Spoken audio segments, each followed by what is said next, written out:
Everyone, welcome to the channel. What I've decided to do today is do a review or a bit of a preview to 2021, the YouTubers to keep an eye on. Enjoy.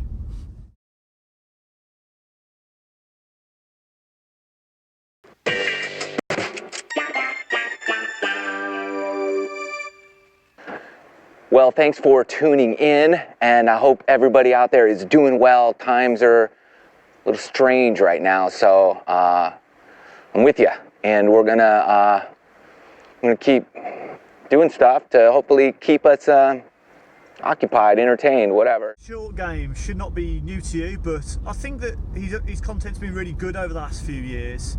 I also think it's worth keeping an eye on this year. He tends, from my opinion at least, I think he does some of the best compare videos. So when he's comparing launch monitors, it just seems very casual in his delivery. It's not too planned, as you can see through the way he talks to the camera, talking about the way the world is, and talking about the data that's coming out. You can tell that he's not really got any preconceived ideas on what's going to be the best product, or what should be the best product, should I say. He's not being paid off by anybody, so I think that's a good quality about him. He seems pretty honest to me. I think his swing speed is similar to mine as well, so that's probably why I've got an interest in him. The way his shots come out are relevant to me. Say 105, 108 club head speed with a driver. So he's worth watching. I think that's probably a bit of a theme through all my YouTubers I'm choosing today. If you want to call them YouTubers, that is. All their swing speeds vary, and I think they've all add value to the golfing community, and they all have a slightly different perspective. So if you haven't seen him already, I'd definitely give Mr. Short Game himself, Matt, a view this year. Shallow it out a little bit. You need to come down, turn.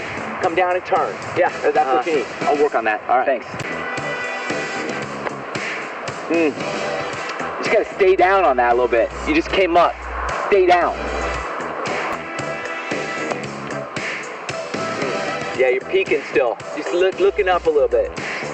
Keep staying down. You'll be all right.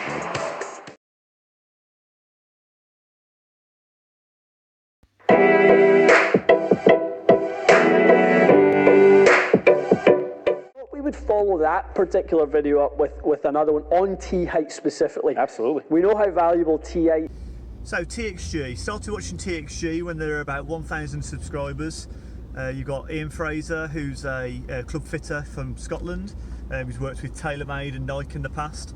And then you've got Matt, who's used to be ex-pro in a previous life.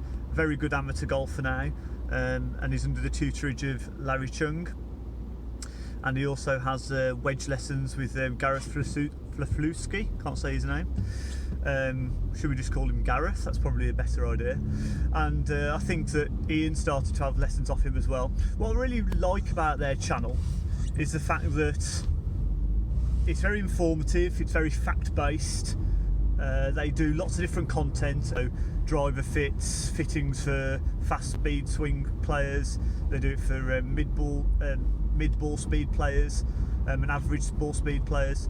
And they also do some different types of vlogs, so they do better ball format, do FXX challenges using the quad as well, which has been quite an interesting watch, and they've done it differently to, say, other YouTubers. And it comes in hot pink. The hottest pink. Maybe the hottest I've ever seen. It's on fire. It's hurting my hands. It's Bubba Pink. Yes. Good. What do I make from flipping golf clubs that I find online? Let's get into it.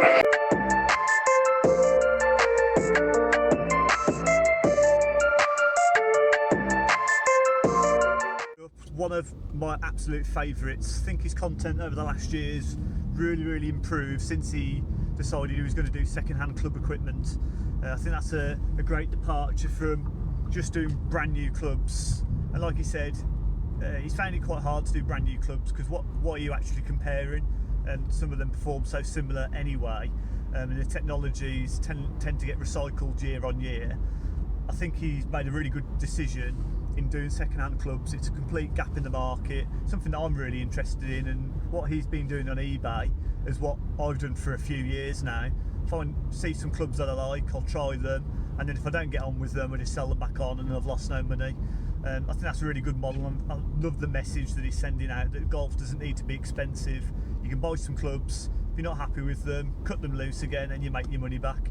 At least you can make your money back if you do it properly, which is what he's advocating for, really. He's got a couple of projects going on. He's going to do a second-hand club fitting business, so he set up his website. He's got a couple of help from his mates on how to do that, and I think that he's clearly got a passion for club fitting, and he's clearly got a passion for buying second-hand club equipment, so why not combine the two? So if you haven't seen SAS Golf, go and check over Simon's channel. Brilliant content, and I'm sure in 2021 it's going to get even better.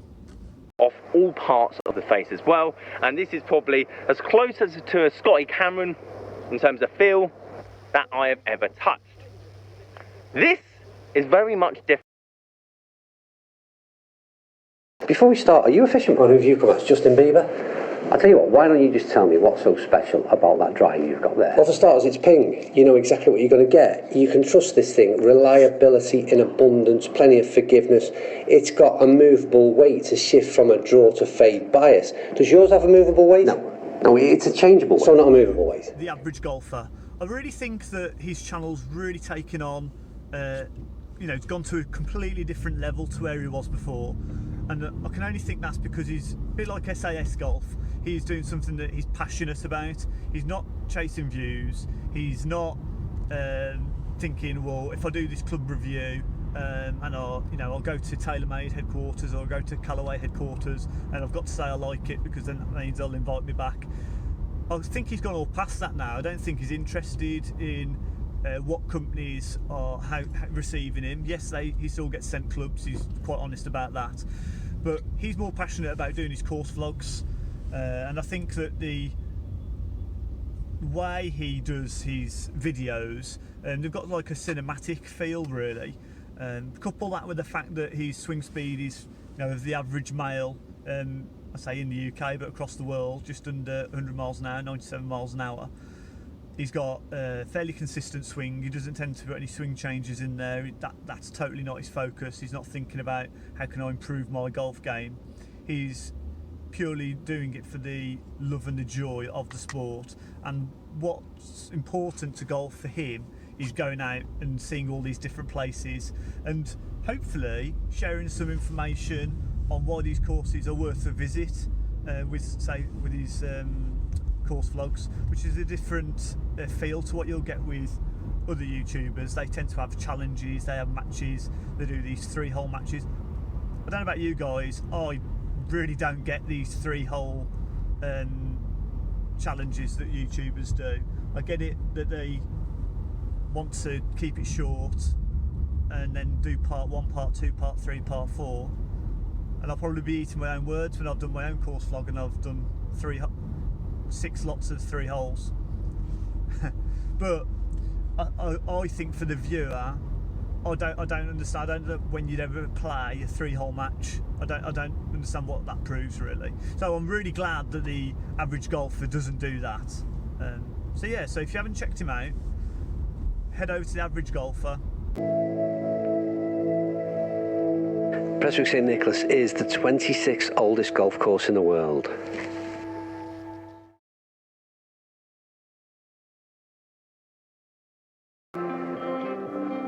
Yes, I'm going to need many of these because we're back with a brand new 2021 Cheer at Linge. I'm nervous. And last, by no means least, Mr. Alex Etches himself. Big Al has been rocking the YouTube scene for many a year, but in the last year or so, he's certainly made some massive strides and improvements in not only his delivery but how he puts his videos together. He's moved away from just doing it all in the studio. He's now got a quad, so he's able to get data and ball data and able to relate that to different golfers and how his numbers change and how strike affects ball speed and dispersion. So I can only see Big Al going up and up, and I wouldn't want to make too many predictions about YouTubers in terms of their subscribers, but I can't see how he won't break 100,000 subscribers this year, and even if he doesn't beat the 100,000 subscribers, I think his views are just going to go absolutely through the roof.